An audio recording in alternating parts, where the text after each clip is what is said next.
কি হইছে হ্যাঁ তুই আমার চিনিস আমি এলাকার বড় হইতে আমার সালাম না দিয়ে গেলি গা তুই কোন এলাকার বড় ভাই তুই আমার ডাক দিস কেন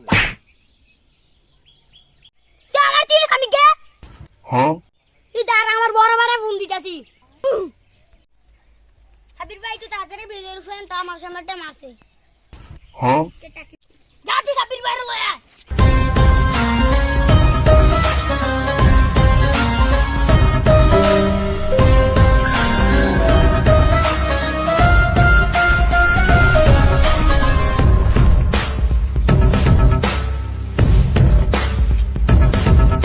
সাবির ভাই কেমন আছেন সাব্বির ভাই আমার তো ভুলে গেছে ভাই আমি তো জানতাম না জানি এলাকার অনেক বড় ধরনের নেতা আমার মাফ করে দেন ভাই